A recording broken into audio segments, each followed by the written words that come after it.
الرحیم اللہم صلی علی سیدنا و مولانا محمد وعلی آل سیدنا و مولانا محمد وبارک وسلم وصلی علیہ۔ معزز و محتشم سامعین حضرات، زبان سے ادا ہونے والے گناہوں کے بارے گفتگو چل رہی تھی اور ہمارا ٹاپک تھا جھوٹ کے حوالے سے کہ جھوٹ کی کتنی ممانعت ہے اور جھوٹ کیا ہے۔ ایک روایت میں حضرت عبداللہ بن عامر رضی اللہ تعالیٰ عنہ سے یوں بیان کیا گیا ہے کہ ایک چھوٹا سا لڑکا کھیلنے کے لیے جا رہا تھا تو آپ نے فرمایا کہ آؤ میں تمہیں کوئی چیز لے کر دوں۔ حضور نبی کریم صلی اللہ علیہ وآلہ وسلم تشریف فرما تھے۔ سرکار نے پوچھا اسے کیا دو گے؟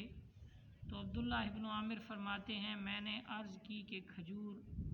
تو آپ علیہ الصلوۃ والسلام نے فرمایا کہ اگر تم نے اسے کہا تھا کہ آؤ میں تمہیں چیز دیتا ہوں، اگر واقعی کھجور دینے کا ارادہ ہے اور دو گے تو پھر تو ٹھیک ہے، لیکن اگر صرف بلایا اور کھجور اسے نہ دیتے یا کوئی چیز اسے نہ دیتے تو فرمایا تمہارے نامہ اعمال میں جھوٹ لکھ دیا جاتا۔ مطلب یہ ہے کہ جب بھی کوئی بندہ بات کرے تو اس بات کو پورا کرے، ایسا نہ ہو کہ بندہ کہہ دے اور بعد میں اس کو پورا نہ کرے تو پھر وہ جھوٹ ہوتی ہے۔ یہی وجہ ہے کہ اللہ کے برگزیدہ بندے، اللہ کے نیک بندے تو جھوٹ کو اس قدر بھی ناپسند فرماتے تھے کہ کسی جانور کے پکڑنے کے لیے بھی اس کے ساتھ دھوکہ کیا جائے یا اس کے ساتھ کوئی اس طرح کا عمل کیا جائے کہ جس سے جھوٹ کا پہلو نکلتا ہو تو بزرگ اس کو بھی پسند نہیں فرماتے۔ طالب علمی کا زمانہ تھا حضرت امام محمد بن اسماعیل بخاری علیہ رحمہ کا، جنہوں نے حدیث کی کتاب بخاری شریف لکھی ہے۔ تو آپ کی طالب علمی کا زمانہ تھا تو آپ ایک محدث کے پاس حدیث کا درس حاصل کرنے کے لیے گئے۔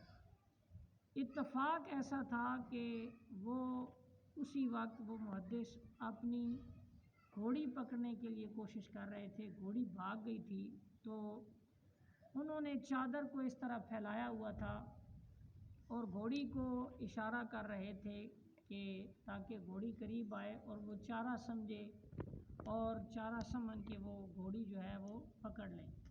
اب کیا ہوا، حضرت امام بخاری نے اس محدث سے پوچھا کہ کیا آپ کی جھولی میں کوئی چارہ وغیرہ تھا؟ تو اس نے جواب دیا کہ نہیں، میری جھولی میں چارہ تو نہیں تھا، یہ تو محض گھوڑی کو پکڑنے کا بہانہ تھا۔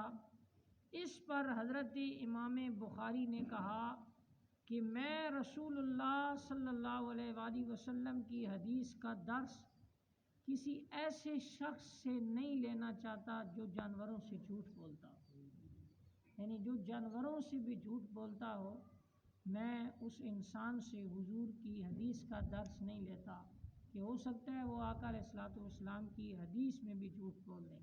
یہی وجہ ہے حضرت شبلی رحمۃ اللہ تعالیٰ علیہ، یہ بہت عاشق مزاج بزرگ گزرے ہیں، حضرت شاہ منصور کے زمانے کے بزرگ تھے، اور یہ وہی بزرگ ہیں جنہوں نے حضرت شاہ منصور سے پوچھا تھا کہ تو انا الحق کہتا ہے کہ میں حق ہوں، انا الحق کے نعرے لگاتا ہے، تو بتا کہ یہ کیا ماجرا ہے۔ تو شاہ منصور اس وقت قید میں تھے، شبلی ملاقات کرنے گئے تو پاؤں میں بیڑیاں لگی تھیں، ہاتھ میں ہتھکڑیاں تھیں۔ تو شاہ منصور نے سے پوچھا، شاہ منصور سے شبلی نے کہ یہ انا الحق کا کیا ماجرا ہے؟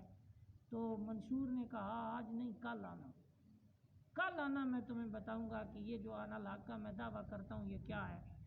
دوسرے دن جب شبلی گئے نا تو منصور کی حالت یہ تھی کہ جسم کے ٹکڑے ٹکڑے پڑے تھے اور ہر ٹکڑے سے انا الحق کی آواز آ رہی تھی۔ اس وقت شبلی نے رخصت ہوتے ہوئے کہا تھا منصور تو نے جو کہا تھا وہ حق کہا تھا، تو نے جو بات کی تھی وہ سچ کی تھی۔ یہ وہ شبلی ہیں، بہت بڑا نام ہے ان کا، اور یہ وہ بزرگ ہیں کہ جو حضور نبی رحمت صلی اللہ علیہ وآلہ وسلم کی کچہری میں انہیں خصوصی طور پر حاضری نصیب ہوتی تھی۔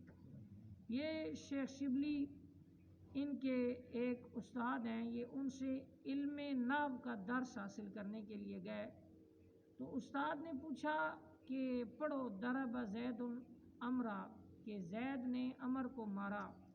تو حضرت شبلی نے فرمایا کیا واقعہ ہی زید نے عمر کو مارا ہے؟ تو اس استاد نے کہا نہیں، میں نے تو یہ ایک مثال دی ہے. اس پر آپ نے فرمایا کہ میں ایسے علم کو نہیں پڑھتا کہ جس علم کا آغاز ہی جھوٹ سے ہو. کہا جس علم کا آغاز ہی جھوٹ سے ہو میں اس علم کو نہیں پڑھتا. اور نبی کریم صلی اللہ علیہ وآلہ وسلم کی حدیث بھی ہے، آقا علیہ الصلوۃ والسلام نے فرمایا الصدق ینجی والکذب یہلک، کہ صداقت جو ہے، سچ جو ہے یہ نجات دیتا ہے، اور جھوٹ جو ہے یہ ہلاک کرتا ہے. دعا ہے کائنات کا خالق و مالک ہمیں جھوٹ سے دوری عطا فرمائے اور سچ کا دامن پکڑنے کی توفیق عطا فرمائے.